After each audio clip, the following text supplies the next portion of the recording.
Hello, and welcome Inside the Void with me, Spacey Ghost.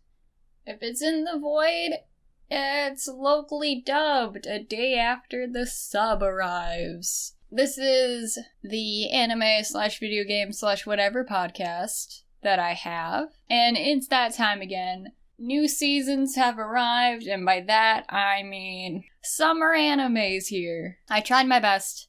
I had a whole list of stuff I want to talk about, and I mostly got through it. I could have just been like, okay, let's blast it through this whole list, but that would take longer, because I actually have to sit and watch the shows. So I just stopped where I was. Shoutouts to you guys. Here's some honorable mentions. The few that I didn't get to. Here's just a full 2 minutes of me butchering names. Kakyurio no Yado Mishi. Anglo Moyas. Genku Kasenke. Phantom in the Twilight. Oh, look at you with your easy syllables and stuff. Planet with. Oh, that's about it. Oh, shit. Shit diggity. I actually got through more than I thought. Oh, and I apologize, Chris. A friend of mine, Chris, he wanted me to do a special review on Shangri-La. I didn't get to that this time, but next season I will definitely have binged it all, and I'll be back with that review. I normally save this kind of bit towards the end, if I remember to say something like this. Any of you have seen what I just said, what I just put through my mouth holes, feel free to email me at spaceygghostbusiness@gmail.com with what you think about those shows. And I'll also include them in the next anime podcast I do, because if I haven't seen it, I would still very much like to know how those shows were, if they were good, if they were bad, if they were just like meh, whatever. So on to the stuff. Disclaimers. I am not sponsored. Repeat, not sponsored. Wink, wink, nudge, nudge. But all of the shit that I've watched, I get through Verve/Crunchyroll. It's pretty much the same thing, except with Verve, you also pay for, with the same amount of money you pay for Crunchyroll, if you were just to go through that service. You also get Geek and Sundry, and Rooster Teeth, and Funimation, and a whole bunch of other geeky goodness. It's really good. It's worth the money. And you get to watch episodes, I think, a week ahead of time, so that's good, especially for me who does this kind of thing. So I'm sorry if I didn't get to everything, on top of the stuff I already didn't get through. And another disclaimer I may have mentioned before, I'm sorry if I butcher things. I am an American, and I try my best. I really feel bad if I have offended anyone with my mispronunciations. So first, I watched Yunaragi no Yuna-san, also called Yuna and the Haunted Hot Springs. This show I had a lot of expectations for. From what I heard, from what I vaguely have seen, it's about this protagonist. I forget his name, but he's a exorcist. No, he's not exorcist. What was he? He's a psychic. And he decides to live in this hot springs because, like, why not? Psychics are, or in the media at least, psychics are usually like adrenaline junkies. Like, hell yeah, I want to live in a haunted ass place. So yeah, he goes to live in hot springs. He has this goal to, like, punch the shit out of ghosts. Because that's the only way he can, like, use his psychic abilities, I guess. So I'm sitting here, I'm like, oh, awesome. This is really cool. A psychic that punches shit. Yes, I'm excited for this. Only to find out that the ghost in the hot springs is this lovely lady. And I love her to death. Literally. She's just so adorable and so formal. And that's the good stuff about this show. The stuff I didn't know about this show is that it's a fucking harem. For those of you who don't know me, this may have been your first episode of this, I do not like harem to an extent. I do not like hentai harem. No sir, no way. Just because it gets like overly, I don't want to say sexual because it's not sexual. I'm not even like aroused by any of the shit that goes on in like hentai shows. And this is coming from someone who's like bisexual. Like, I don't know what it is. It's just all overly exaggerated. And there's also certain things I will touch on that bother me the most in hentai/harem shows. Here I was looking for a cool ass show with ghosts, because that's kind of my aesthetic, that's my brand. And no, I got a stupid harem with lots of boobs, and I didn't even bother to learn the dude's name because he basically is the generic black-haired harem protagonist who's only there to have sex with every chick, which upsets me because with his character, his powers, they actually tie into like some sort of plot in this. It's not just like, oh, I'm the dude, I'm gonna move in with chicks. Why? You don't gotta know. We know why you're watching this. So because it's a harem, you have your obvious tropes. This is point number 7, why I don't like this or any other harem. They always have the stereotypical tropes. You have the main chick who's like all pure, and you have an older, bustier, drunk girl. Why is she always drunk? Why is she always bustier? Why does older correlate with boob size? Why does boob size correlate with, oh, she must like getting wasted all the time? She's always drunk, she's always lit. And not in a fun way, but like in a, oh, she's wasting her life away kind of way. That's not attractive. I don't want to see her, like, almost always passing out on the floor naked with, like, her size F boobs all over the place. On top of her, there's always a furry, typically a cat chick. There's always a maid, for whatever reason. Sometimes the maid is mixed with the furry. And then there's always a tsundere. For those not all up in the lingo, is, like, basically kind of a bitch. I mean, you can have good tsunderes. You can have good characters that are like, oh, I don't like you. And then once you get to know them, it's like, oh shit, maybe I do like you. But in a lot of harem shows, they have tsunderes where she's just like absolutely like hating unbelievably. And in here in the show, in Yuna, in the Haunted Hot Springs, I think she outright just wants to kill the protagonist. So it's like, why? Why do we like her? Why are you making us want to like her? Or at least that's gonna be obvious later on down the road. Why is he gonna have a thing for her unless all in his brain is just tits and ass? I'm gonna say this a lot, but this makes me really upset. I'm like seriously let down. Because I would totally watch the show. The ghost is really cute. Like, I would have totally watched, like, what, the 12 episodes, I'm assuming? Like, into this. I would have watched the whole thing just for the ghost alone. I would cast all my thoughts that I've just explained aside. It's a little confusing because sometimes it feels like they can't tell when they want to censor. Like, sometimes when the ghost is naked, all you see is, like, white fog and everything, and it's all covered.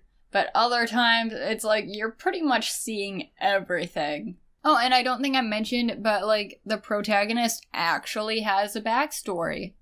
And it's actually pretty dark, of him being possessed by all these ghosts. Like, all throughout his childhood, he kept getting in trouble and going from house to house because he would be possessed by ghosts and have absolutely no control of your body, or his body.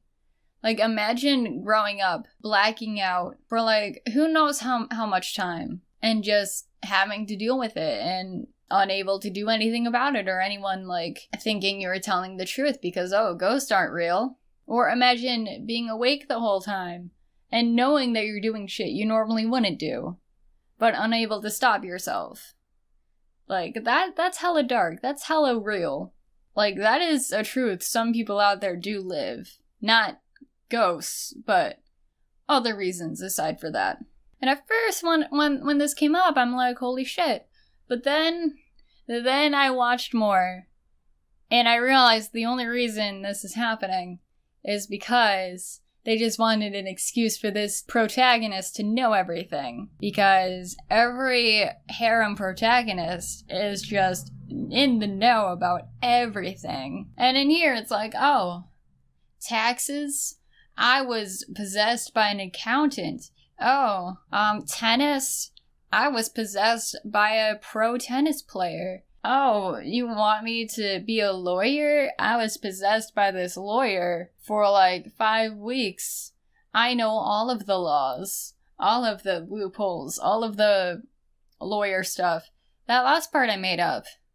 But the other two, no. Other things that bother me before I continue about this show. 1, the furry character doesn't fit anywhere. Like, the maid fits because she runs the hot springs. The busty drunk girl fits because she's a patron of the haunted hot springs. The ghost fits because she's the fucking ghost there. And they just have this random furry. No reason at all. Can't tell if, like, she's real, like a real cat girl, or literally furry. So it's like, what's her deal? Why is she here? Second thing that bothered me. So looking at the character, his design, looking at his backstory, him just buying this place, I think he buys the place. I don't think he's renting it. I think he literally bought the hot springs. And I guess everyone that works there is just like, yo, I'm gonna exercise the shit out of here. So I assumed, oh, he's a college-age person, at least. Holy shit, they don't typically do this. We don't really see adult characters in this. No, he's a fucking freshman. When we first see him, he's actually an 8th grader. And yet, he's surrounded by all these women with boobs and tits and ass. I don't want to see that. I don't want to see some 14-year-old kid get some ghost booty. Because we all know he's gonna get the booty. He's gonna get, like, everyone's ass. Like, no thank you. That's kinda gross. At least make him 18. Third thing that bothered me. Of course, some random chick at his school has to be all over him. Because we need a schoolgirl to complete the harem. Fourth thing that bothered me. So there's a Tanuki character. Now that I think about it, the Tanuki might be the schoolgirl. Wait, no, I don't think so, because the Tanuki's 10. So yeah, the Tanuki's a different character.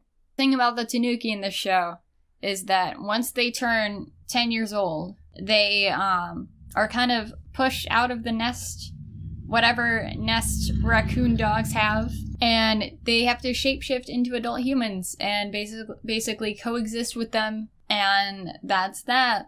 And this Tanuki character that is gonna get with the protagonist, her whole thing is that she can't shapeshift into an adult for some reason. And I say for some reason because you literally see her as an adult woman when you first meet her. So why can't she turn into adult when we clearly see that? Why can't she shapeshift herself some boobs? And apparently because she can't shapeshift boobs on herself, she's obsessed with other chicks' boobs. And did I mention that she's 10 years old? What is it about these harem hentai shows about little chicks fondling boobs? It makes me question straight anime fans immensely. And by that I mean straight cis dudes who like anime. If any of you are listening, why? Why is it like this? Like the other characters, I can shove aside. They can do their own thing. Why are children in this? The line draws at pedophilia. I'm sorry. If you disagree, this is not the podcast for you. Is it obvious that I completely dropped this from my list? The next anime I watched is Satsuriku no Tenshi, otherwise known as Angels of Death. This surprised me. This caught me off guard. Just looking at the little picture they have for like the show, I was expecting this to be like, oh, sure, it's gonna be something to watch, but I'm gonna forget about it in like a week or so. No. No, let me tell you about Angels of Death. We love us an amnesia plotline. An amnesia plotline that actually makes sense in the canon that we see, not just an excuse for us to be like, oh, we're in the protagonist's shoes. No. This, I actually wrote notes, like, not notes for the podcast, but notes for myself personally, so I can keep track of what was going on. So, this girl wakes up, her name is Rachel. For some reason, they have American names in this. Maybe they're from America, I don't know. But she wakes up, doesn't know shit. She wakes up in this hospital. But it turns out it's not just a hospital. It's actually some kind of murder dungeon, I guess. They're all a part of this. There's like a person in each level. Each person has a desire for themselves and someone else, and they must kill to achieve that desire. At least that's what I got from this show. Things could be different by the time this is released. It's probably all over and all answers are revealed. And this chick, Rachel, even though she doesn't know shit, we find out, like, later on that her desire is actually to die. We still don't know why. Because obviously we're just going along with her amnesia. At the start, she runs into this, like, really crazy bandage dude. I call him bandage dude because it looks like instead of skin, he literally just has bandages. And immediately in my notes, I was like, I would love it if this dude was the love interest / partner for her. Just because it's totally unconventional. Like, he's total, like, murder happy. And then he ends up actually, like, being her friend later on. But the cool thing about it is that they don't change his character. In a lot of these plot lines, where you have some kind of evil person, and then they become an ally. And in some shows, they, like, strip down what makes the person evil. Whereas in this show, like, this dude, I think his name is Zach, he is still totally down for murder. He's still down for, like, wrecking things. He's still exactly the same as when Rachel met him. He's just not a threat to her. Or she's not a target for him, what I mean. And it also makes her and Zach's relationship interesting. Because he wants to kill all the time. And she's actually asking him to kill her. Because it's like her dream. And because for once, she's not afraid of him. Like, she's actually directly asking him to do it instead of him coming up with the idea, I guess, to do it. Like, he's totally not okay with it. I mean, the whole reason they're together is because he's like, hey, let's team up, you help me out of here, and I'll, like, grant your wish. But at the same time, is he really, though? Is he really gonna grant the wish? Or are they just gonna keep being friends? Because I hope they keep being friends. And I should point out that even though I mentioned, like, oh, it'd be cool if he was a love interest, like, I found out later that the chick's only 13. So, cut that out. That's not a thing. They're not gonna be together. He's clearly, like, 18 or so. They're just gonna be friends. And it's gonna be lovely. Other than that, there's, like, not a lot to this show yet, from what I've seen. Because a lot of it's a mystery. There's a lot of talk about God. So, are they angels? The people in this murder dungeon? Is she an angel? Are they in some kind of twisted form of heaven? Are they in limbo, maybe? I don't mention hell. Hell would be the obvious one. But that's not why I'm not saying hell. I'm not guessing that hell is where they are. Because some other character mentioned that Rachel's parents are in hell. So if we're gonna take his words literally, if Rachel's parents are in hell, if they're dead, then the reverse is also true, that they're not there, if that makes sense to anyone. Like, because this character mentioned that there was some other place, then they wouldn't be at the current place. And another question about religion. So I happened to notice that Zach, his full name is Isaac, is also a biblical name along with Rachel. And according to the Bible, because I grew up as a nice, proper Catholic boy, Isaac is the father of Rachel's husband, Jacob. So maybe there's connections there. maybe we'll run into a Jacob character. Also, there's a couple characters that show up in the intro, but they got killed off, like, really early on. So I have the question of, is everyone they kill permanently dead? Or is it like a video game death? Are they inside a video game? That is my question. Or are they just gonna be relevant, but like as backstory, flashback, ghost type stuff? I have so many questions about their show. And I'm loving this so much more than I expected. I need more. I actually left this show, Angels of Death, wanting more. Although at the time of taking my notes, they actually only had like 3 episodes, so I'm like, please, give me more. So I'm sorry if what I just explained didn't feel like explaining much, because there wasn't much that they gave us to explain shit. And after that, I started Island. Now, I saw Island promoted everywhere. And by promoted everywhere, I mean every time I opened up Verve, it showed me like, oh, Island is out and it's dubbed. Which, another question. Why does a lot of ecchi / hentai / harem shows, however you want to say it, I know it sounds like I'm saying a mouthful, and it is a mouthful to hear, but I don't really know the difference between those, and I don't think there is one. So I'm just gonna say all the words, because I don't want to leave anything out. But why do those kinds of shows, why is there always a dub? Why? I mean, I get it, there's a lot of cis straight men out there. And there's also a train out there. Does the train want to watch the sexy boob time? Okay, the train has passed. They're still rumbling because it's currently passing, but there's no sirens. So I'm just gonna continue. So, Island. Right off the bat, I think we see an underage girl having sex. So that's lovely. And also, all the girls look 12.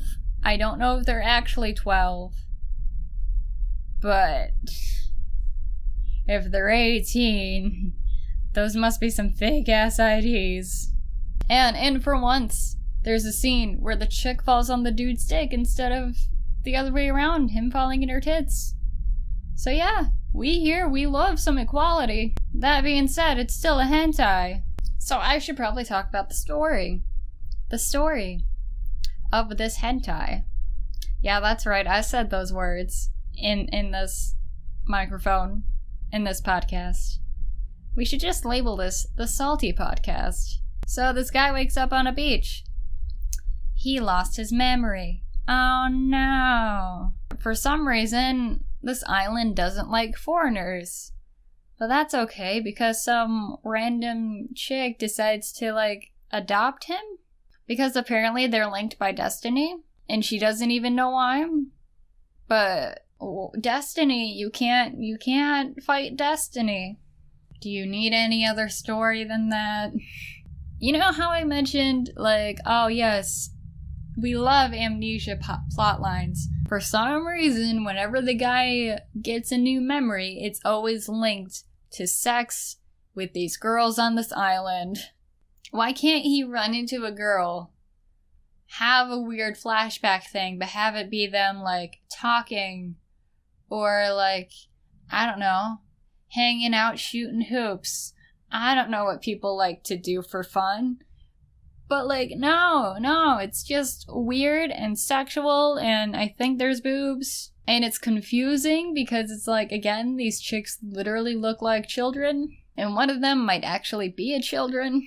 I guess it would make sense if maybe he was from the future, and somehow he was remembering the future. Or like, cause a lot of this destiny shit in this show has to do with like some past lives. Maybe he was remembering their past lives, and that their past life selves were like adults. But that's still pretty nasty. Cause like, if that's not apparent, it still looks like he's getting it on with children. And not only is this a harem, but it's a gross incesty harem. I mean, it's not proven as far as I've watched. part of the Destiny legend thing that these two main characters are part of has to do with, I think, a god and a goddess and their brother and sister. Wait, no, they're not a god and a goddess. They just lived in the past.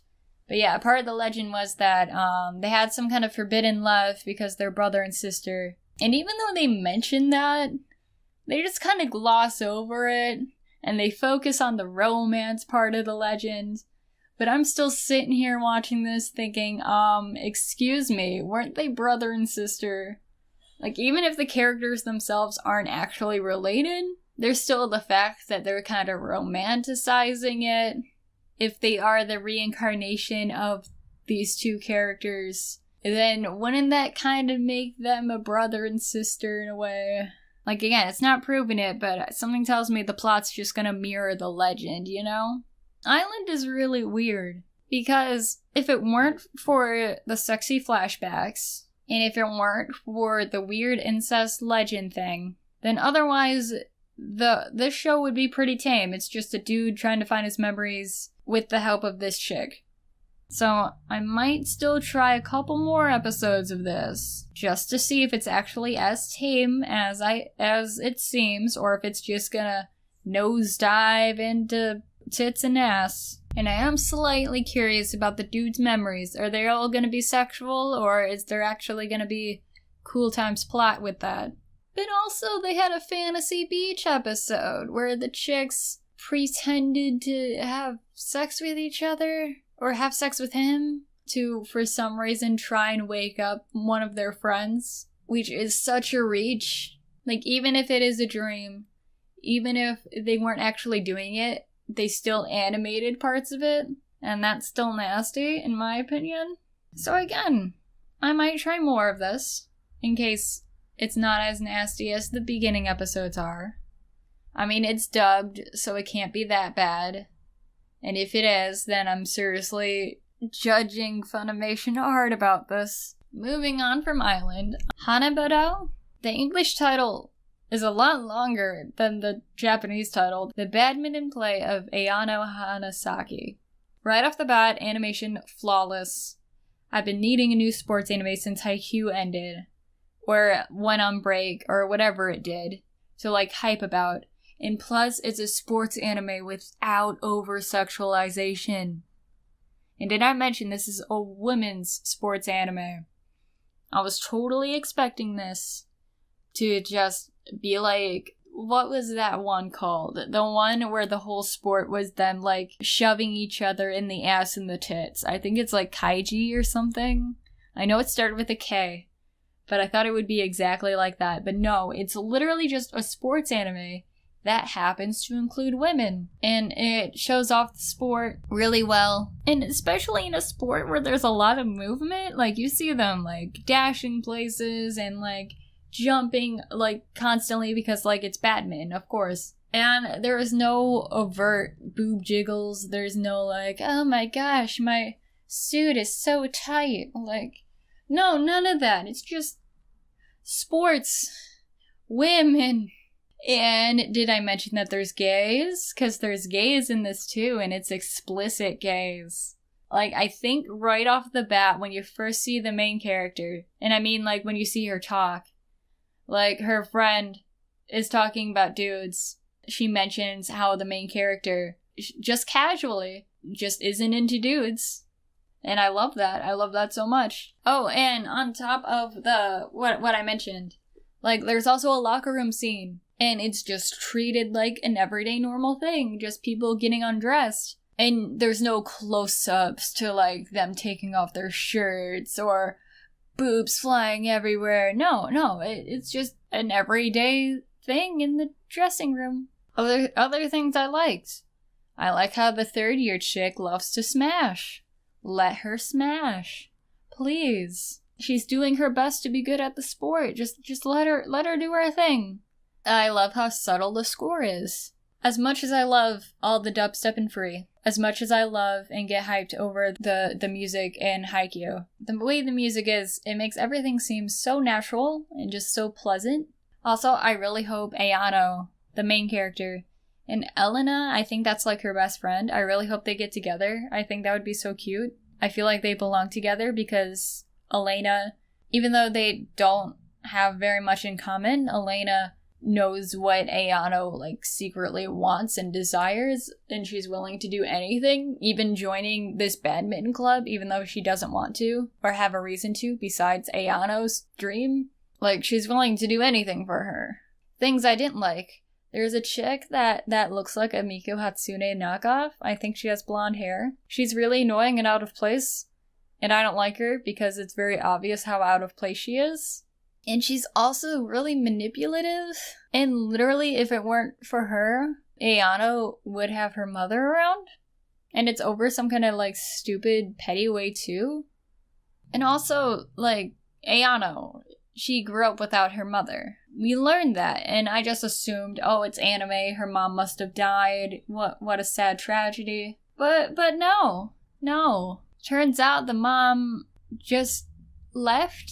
And not only for any good reason, at least that we know of. The mom left just so she can be gay and play badminton and be famous for it. And I love me some gays. I'm hoping the mom's redeemable. I love me some representation. But imagine being like a kid. One of your parents, like, just up and leaving you. No explanation, no coming back. And then you open a magazine years later and you just see your mom there, like, living her life without you. Like that's really fucked. And I feel sorry for Ayano. Ayano, I hope you get a second mom, and I hope your second mom is just as gay, but 100% more supportive of you. After that, I watched Chiyo-chan no Tsugakuro, otherwise known as Chiyo's School Road. Now, I can't tell if this is a gag anime. I think it is. It's definitely one that takes more than one episode to figure out if you're gonna like it or not, because, like, right away in the first episode, I did not like it. Literally all this is just, oh, here's this girl. Her name is Chiyo. And this is her walking to school. The episode is literally just her leaving her house up until she arrives at school. You don't see her anywhere else. If you're bored, this would be a good anime for you to just binge, just watch, and do whatever. There's some segments that are kind of hit and miss. Like I said, the first episode did not like. Second episode, I love seriously. There's a Yakuza character I really like. There's a mini plot line where, like, he mistakes Chiyo as some kind of high-class thug or something. She pretends to, like, go along with it, thinking that he's totally gonna find her out and, like, totally gonna kill her on the spot, but he's just super gullible. There's also a chick that's, like, kind of Chiyo's best friend, who's, like, so friendly and honest and charismatic, and she reminds me so much of myself. Like, Chiyo, she's worried that, like, she can't even, like, speak to this chick. I think her name is Hasukawa. Like, she's so worried Hasukawa is gonna be, like, this above pedestal, like, person where you can't even speak to her because you're not on her level. But really, she's, like, best friends with everyone. I don't know if this anime is, like, oh, top tier, whatever. But it's alright. It's alright. If you want to literally just watch a girl walk to school, whereas various hijinks ensue, then this is the right anime for you.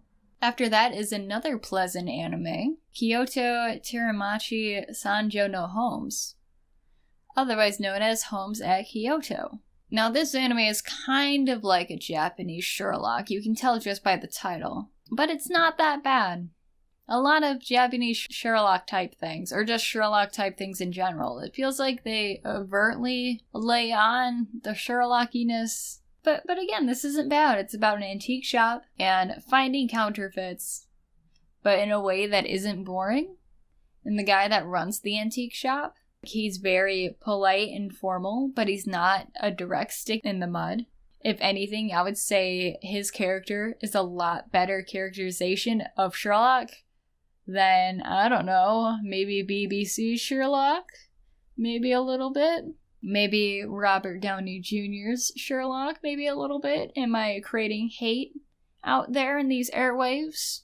And I like how him and the chick that's like helping him out in this antique shop, I like how they have different reasons for things.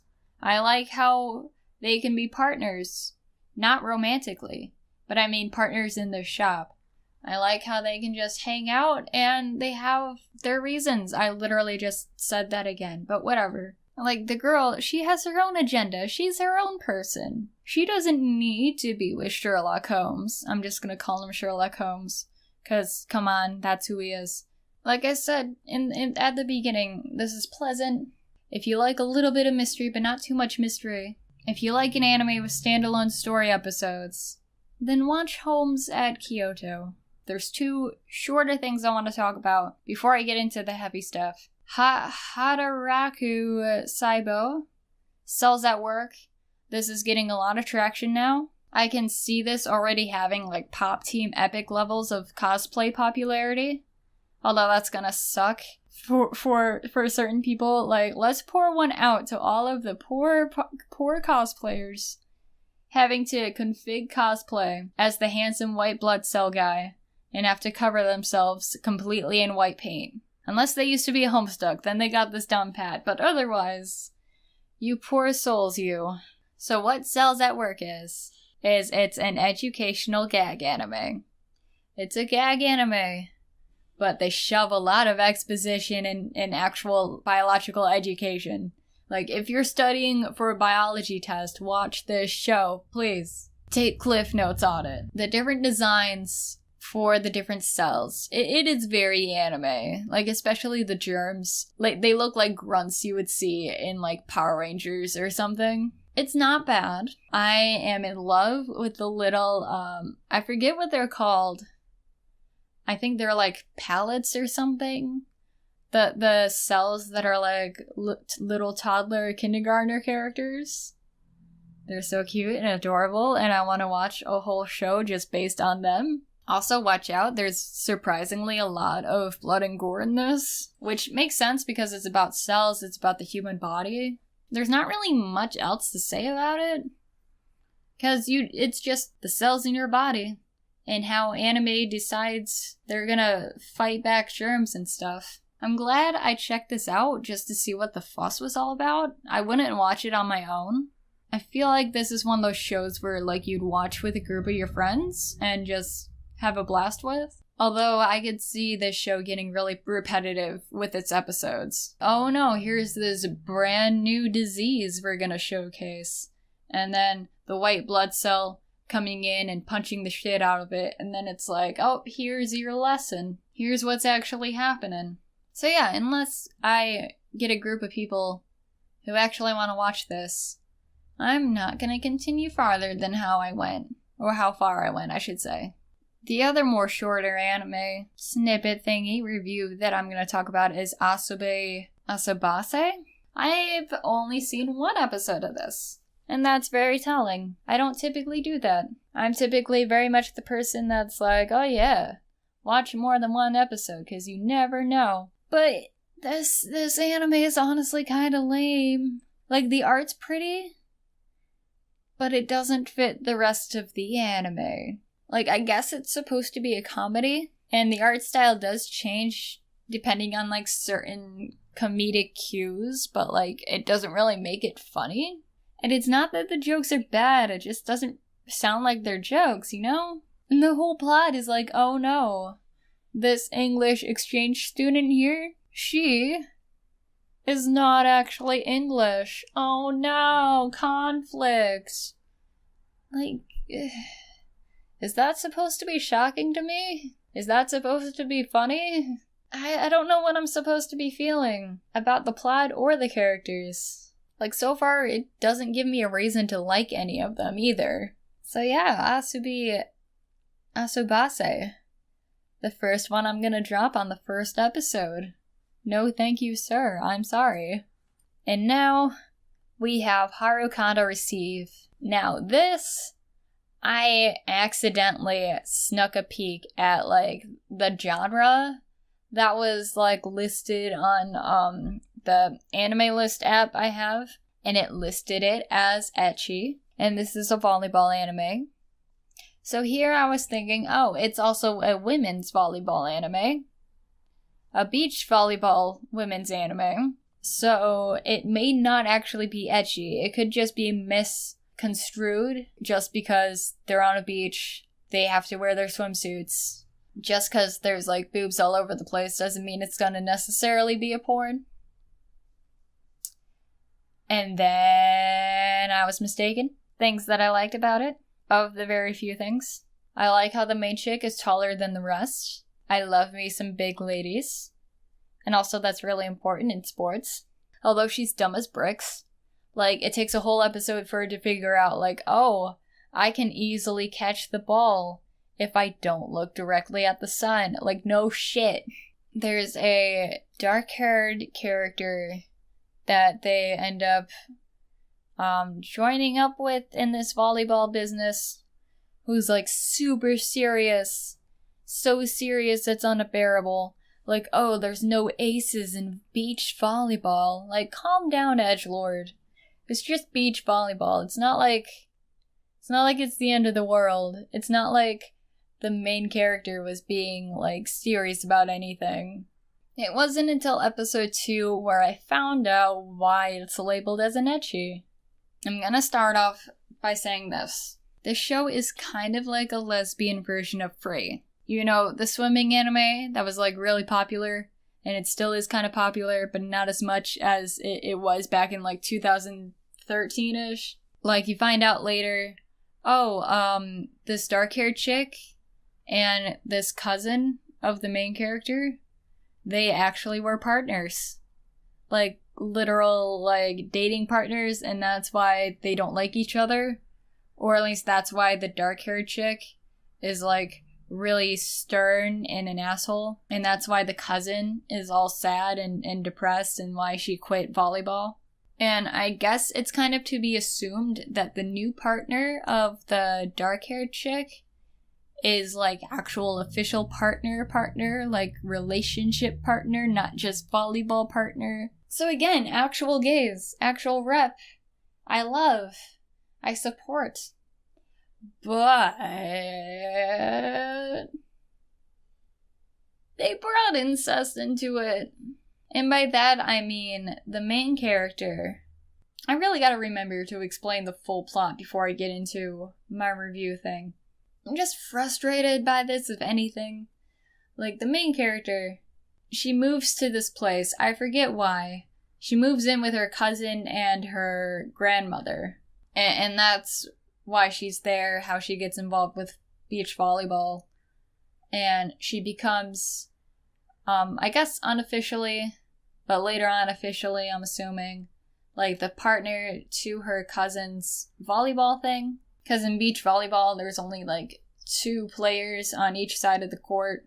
And for some reason, it's very obvious that the cousin is like heavily into the main chick.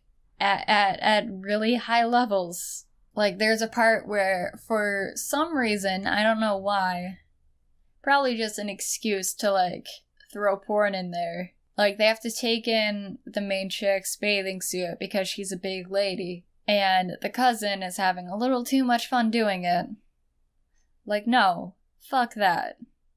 Please stop.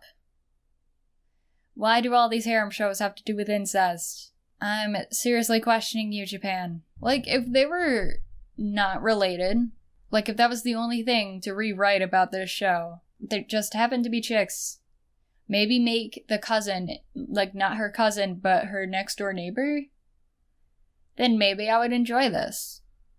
Again, it would be like the lesbian Free. But no, we can't have that, no, they have to be related.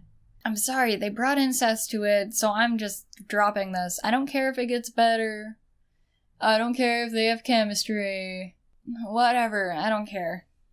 And I'm also heavily questioning my anime list. I'm not sponsored, and I'm sorry if this ruins any chances of me being sponsored. With the thing that I use to keep track of anime coming out, I usually have a hentai filter, which is very useful. It blocks out all the hentai, the harem, the ecchi. I mean, if it's a gay harem, I can be down. Just as long as it's, like, respectable, you know? But for some reason, it didn't do it this season. Because that's, like, 3 shows now that just kind of grossed me out entirely. And I still sat through because, like, I give things the benefit of the doubt. I feel like my brain has been soiled after watching them. And a lot of them just have, like, the same tropes. The same black-haired protagonist who is both plain and knows all of the things. And just how is it entertaining? Okay, now on to the big stuff. Free Season 3. I mentioned it briefly. Free is the swimming anime. With the dudes, and the pecs, and the one dolphin that just wants to swim free. That show. I'm surprised they came out with a Season 3. I thought they were seriously done with Season 2. So I'm happy to see them. I miss these characters. I miss this show. One thing I love the most about Free, like just the franchise, is that the character relationships are completely up to the viewer's perception. There's no canon. You could totally view the show as just straight up sports. They're just friends, they're just bros. You also could totally view this show as that they're all lovers. And it's very obvious because you can see like who mostly pairs up with who. Either way, either how you decide to look at it, both is true.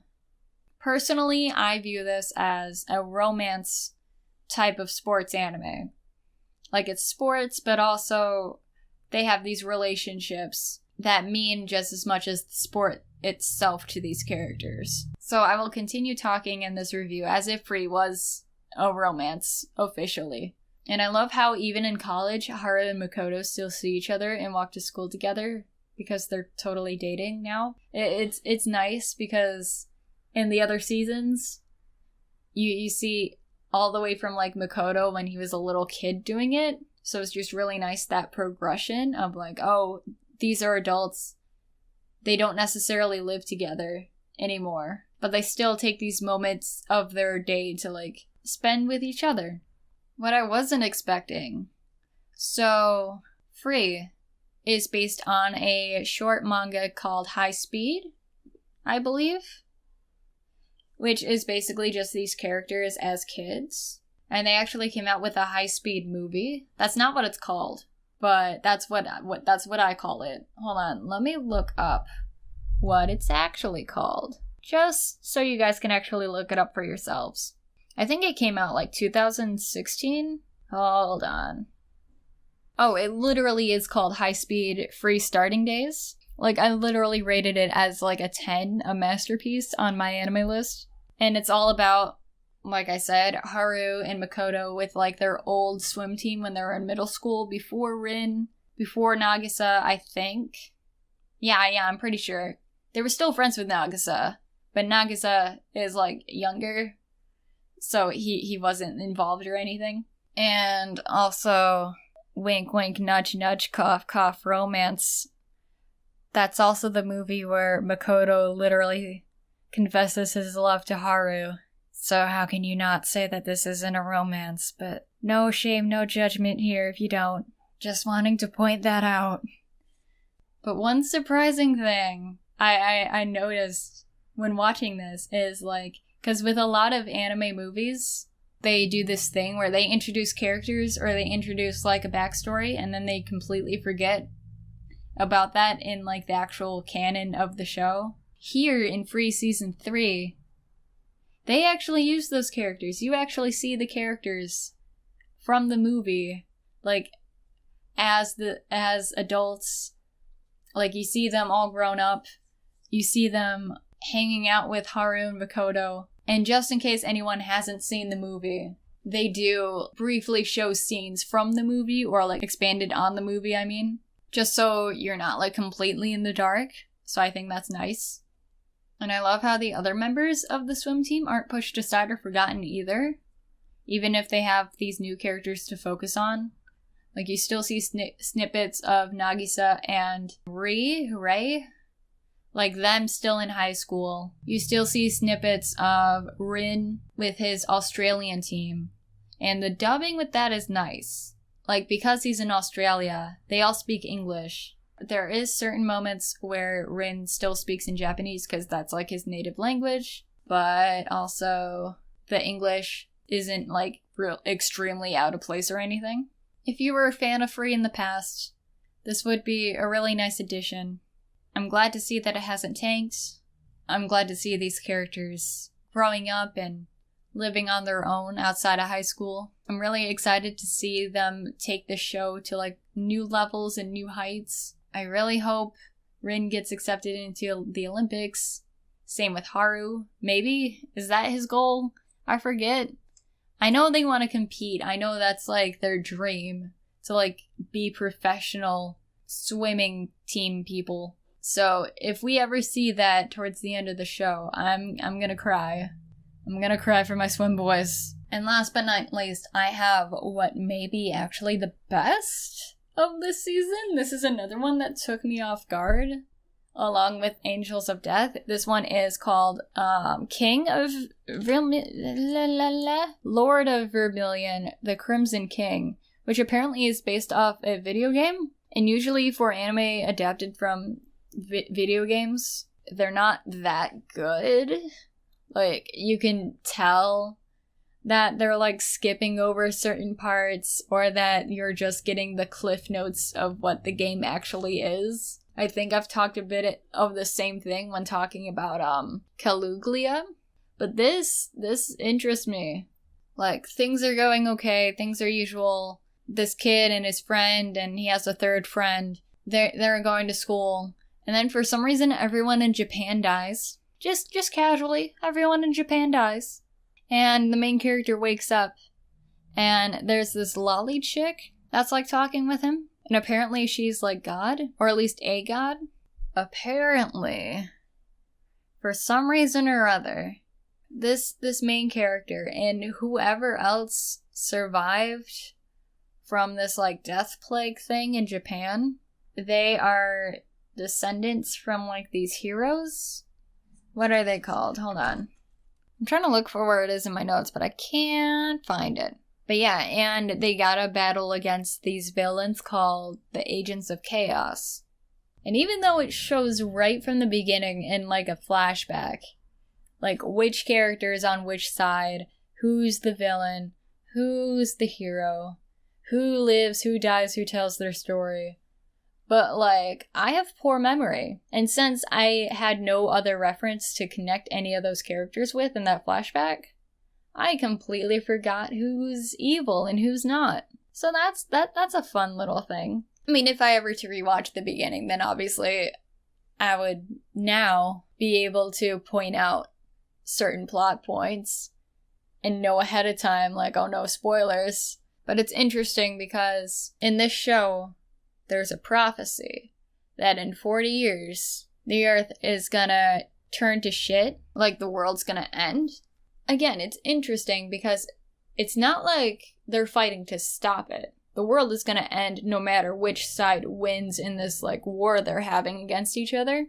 The thing is, whoever survives is gonna be who's gonna pave a path for the new world to come after this one ends. Which makes sense because, like, whoever survives, they're gonna be the ones left over to make up the rules, to decide the fate, to basically rebuild society. You know, because, like, the other team won't be around to disagree if they're all dead. In these battles that these villains and heroes go up against, the villains use the humans as, like, vessels to transform them into monsters, which sucks because that means that the humans that the monsters turned into, they basically have to, like, kill their father or best friend or whatever. But there's also an interesting duality about it. Because while the villains can turn humans into monsters, the heroes can turn humans too, but into familiars. And if they're turned into familiars, they still kind of have, like, a slight change in, like, their appearance. But instead of wreaking havoc and destruction, these familiars can help and aid the heroes. both monster and familiar are bound to the person who turned them, and they both can't go back to what they used to be. There is actually one point where the third friend that I mentioned earlier of the protagonist, he kind of almost turns into a monster, but they stop it before it could fully go on into, like, a full monster. So I'm really hoping that after some time in the hospital or whatever, I'm really hoping that friend is just stuck in mid-transformation as a familiar, just because the design of this kid in mid-transformation, I really like. This show gives me a lot of questions. Like, with these poor human victims that the villains use, like, yeah, we see them turning into monsters, but, like, are they actually turning into monsters? Or are they sort of flip-flopping? Is there, like, another dimension where they're, like, switching places, so to speak? Yeah, we see them transform into monsters in this world, but is there another world where there's monsters randomly turning into humans? And if so, would that mean there's still a chance to save those who may have sadly had to have been taken care of? I also really liked how they gave the protagonist dude actual emotions. Like, when he has to kill off people after they've transformed into monsters, like, you see him actually visibly get upset about it because it's, you just fucking murdered someone. And also, apparently he murdered people in the past. There's no explanation why so far, but I'm really curious to see, like, oh, was it an accident and you're just still upset that it happened? Or were you actually a bad boy, huh? Were you a bad boy, sir? Do you regret what you did in the past? And it's even more fucked because once someone turns into a monster, they have no choice but to kill them off, so he kind of has to keep reliving his past. And I also like how the best friend character, who survives this calamity, I like how he's not just pushed aside as the best friend character. I like how he actually has motivation, he has initiative, he's his own person, he has his own power, and he's not going to be tossed aside as just like a frame of reference, because typically they do that with sidekick characters. Leave them without powers and make them the eyes of the audience. So I'm happy that's not a thing. I don't know if I explained this well. I really hope I did. But that actually is everything I've seen this summer of 2018. Wee woo. Spoiler police. Okay, so now for the section I totally did not forget to record, and I'm totally not recording on a separate day. Time to talk about last season's shit. Recap. Final thoughts. I completely dropped Maho Shoujo Ore because fuck using homosexuality as, like, just the entire butt of the joke. Or, like, oh my god, she's a chick who just turned into a man kind of jokes. Like, no, fuck that. Like, I was hoping it would get better and that those would just be kind of like the beginning jokes, because you know how first episodes are, they're always the worst. But nah. They just kept going on and on. Tired jokes like that I can imagine in, like, an early 2000s show. But not here, not in this day, not in this current year of 2018. Was there something else I completely dropped? I'm asking out into the void. I don't remember. I have 4 shows here.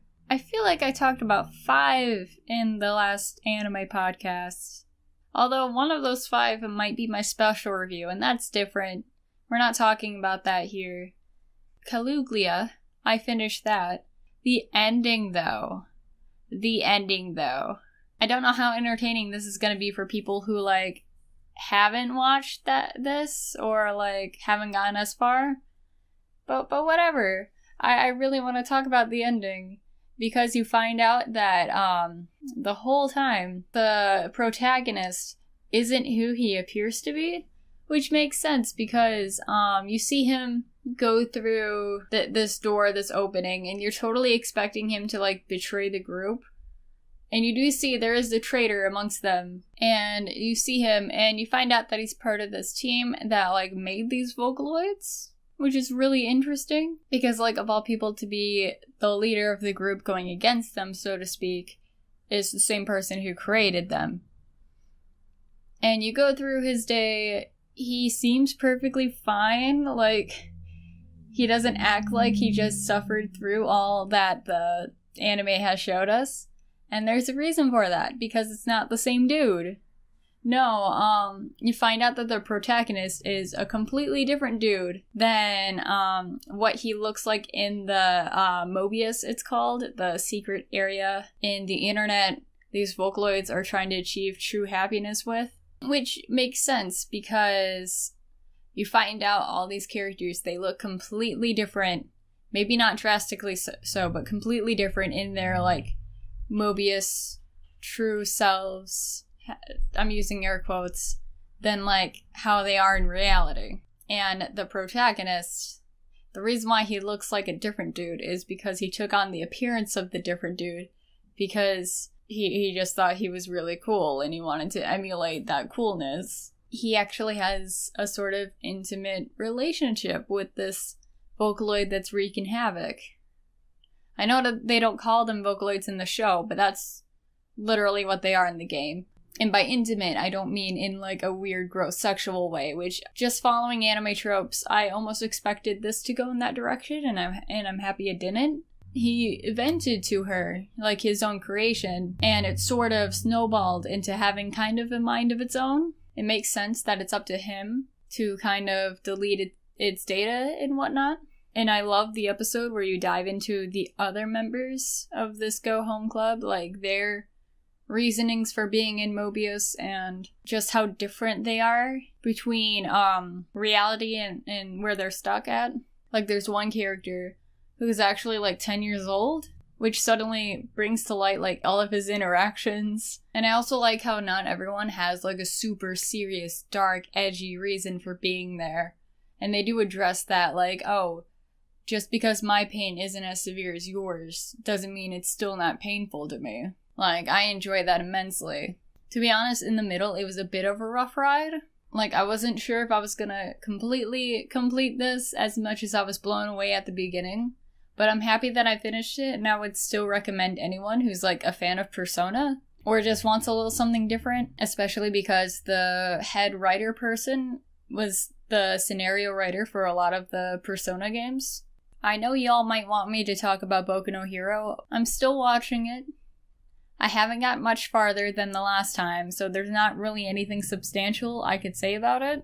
So I'm just gonna leave it at that. It's still a good show. I do know some spoilers. I do know they did animate some of the newer characters, some of the, like, choice characters from the manga. So that's pretty neat, says me, who's only watched part of the anime and only volume 1 of the manga. I am kind of, like, kicking myself, though, because there was a way I could have read the manga. Like, I think it was No, it was Shonen Jump. What am I talking about, Viz Media? Shonen Jump's where Boku no Hero's at. They had a thing where they had 30 volumes you could read for free on shonenjump.com, and I was totally gonna binge them. And then I didn't, because I forgot. Which is one thing I don't like about reading stuff online, because it's not physically there. I always forget that it exists, and that's a viable way I can, like, read shit. Like, I feel the same about shows, too. Like, if I have the physical disc on me, then I'm like, yes, I own that. I have to watch it at least once, because it exists. And it's there as a constant reminder. Whereas if I just have a thing on Netflix, I'll just be like, oh, it's on Netflix, I can watch it whenever. And then, of course, when I decide to watch it, they deleted it off their system. And that's sad. The last thing I want to talk about is Cute High Earth Defense Club Happy Kiss. I just finished that earlier today. You don't know what day it is. It's totally the same day as the other recording. But it was okay. It wasn't as good as the previous seasons, but it is refreshing, like I've said before, to see these different characters in the same environment. They did an interesting turn with the conflict. Like, finally, the villains decided to attack back, but it only lasted for, like, an episode, I think. And then they ended up having to team up to attack, like, this bigger bad, which I totally saw coming. Like, whenever you see some kind of advisor in some kind of, like, royalty aspect of a show, the advisor is almost always gonna turn evil. It's like the medieval version of the butler did it. I feel like it was almost kind of just shoehorned in, just to give the, I forget what they're called, but the student council people, like to give them a reason to team up and turn good with the Happy Kiss people. The Happiness Knights, that's what they were called. I'm at a dilemma now because, like, while I shipped the main character, the orange-haired kid, and the blonde one, while I shipped them through as a polyamorous thing, with, like, the blonde and the protagonist, like, totally not dating, but they're, like, both dating the orange-haired dude, if that makes sense. I also shipped the protagonist and the leader of the student council, especially after those last few episodes. So I like to headcanon that they totally just, like, kind of brought him into their group after they, like, cleared up their confusion with, like, their past and shit. Because it turns out that, like, they used to be friends. Everything he tried doing, the protagonist did it better. So for some reason he took that as, like, oh, he's too good for me. He doesn't like me. I'm just gonna sulk off on my own and stew in this hatred. But I'm happy they cleared it up. I'm happy to see a cameo from the previous characters. I'm happy that they at least included them in a small bit. Like, you see them briefly in one of the flashbacks. Like, they just show up and give these new characters free tickets to the bathhouse. And that's it. That's all they do. That's why they're at the bathhouse every day. But again, like, not as good as the previous season. It's okay. It's okay. I don't fully regret watching it. I'm interested to see if they're gonna continue, if they're gonna have a newer season, like a fourth one, and, like, continue with these people, or are they gonna have a trend where every season it's new characters? I do miss the twins, though. They were my favorite. That has to be my favorite season, just because you see them thirsting so hard. And I don't blame them, because that wood carver older brother dude, he's choice. He is fine. He can chop that wood any day. I think that's all I got. I'm sorry if these end thought reviews aren't as coherent or as thought-provoking as you may like to hear, or as I could probably be. But that's all I got at the top of my head at the moment. Back to totally still present Spacey in the present, because I'm recording this all at the same time, and I'm not dumb. Thank you for listening. Like I mentioned at the beginning, I have an email account, Spacey Goes Business, for any feedback, any comments. You could also tweet at me at Spacey Ghost. You could tweet about the show, tweet about the other animes I did not get to this season. Things we learned in this, hentai sucks. If you're into incest or pedophilia, get off. Go away. I'm usually a very friendly person, but when it comes to that, that's where I draw the line. No thank you. I have a Ko-fi account. If you want to donate, all proceeds go towards my YouTube channel, which I'm going to plug in a second, and this podcast. So I really appreciate it. You don't have to.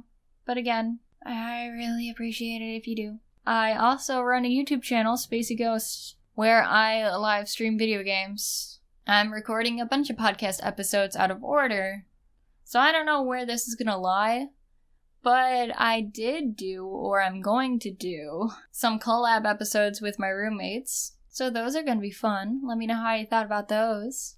And I should probably end this. Yeah? Yeah. So I'll see you guys sometime in the future. Bye.